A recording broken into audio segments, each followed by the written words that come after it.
Magandang araw, Malacanang Press Corps. Maayos, ligtas, at may dignidad na pabahay para sa mga Pilipino, isinusulong ni Pangulong Ferdinand R. Marcos Jr. Kaninang umaga ay tumungo ang Pangulo sa Nueva Ecija upang personal na inspeksyonin ang ginagawang Palayan City Township Project. Personal na dumalaw si Pangulong Marcos Jr. sa mga homeowners upang kumustahin ang kanilang kalagayan sa mga bago nilang tahanan. Sa ilalim ng Phase 1 ng proyekto, kasalukuyang nasa 4 na building na ang natapos ang konstruksyon habang nasa 198 families na ang naninirahan sa kanilang mga sariling unit. Kabilang sa Expanded 4PH program ng pamahalaan, ang nasabing pabahay sa Palayan City at kumpleto sa amenities gaya ng clubhouse, playground para sa mga bata, basketball and tennis court at swimming pool. Personal na pinuntahan ni Pangulong Marcos Jr. ang nasabing amenities upang tiyakin na ligtas at may hatid itong ginhawa sa mga residente. Maayos, malinis at komportable. Ilan lamang ito sa maaasahan ng mga pamilyang Pilipino sa ilalim ng Expanded Pambansang Pabahay para sa Pilipino Program ng pamahalaan. Matapos nito ay nakipagkita naman si Pangulong Marcos Jr. sa mga barangay captain at ibang local na opisyal sa Palayan City.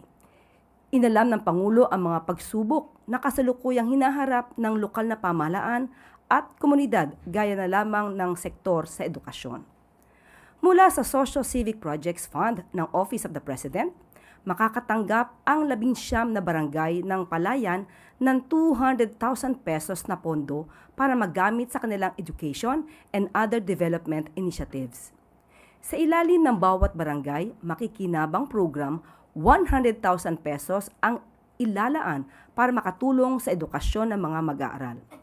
5 graduating students ng Bagong Pilipinas Barangay Scholars sa bawat barangay ang makakatanggap ng 20,000 pesos para sa kanilang pag-aaral. Handog ito sa mga estudyante mula sa vulnerable households upang makatulong na maabot nila ang kanilang mga pangarap. Malinaw ang hangarin ng Pangulo.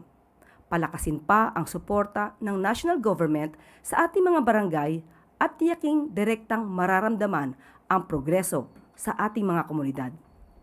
Matapos ang pagbisita sa mga lokal na leader sa Palayan ay dumalo naman ang Pangulo sa pamamahagi ng bigas sa mga ambulant vendors. Muling tiniyak ni Pangulong Marcos Jr. ang suporta ng national government sa ating mga komunidad, lalo na pagdating sa food security.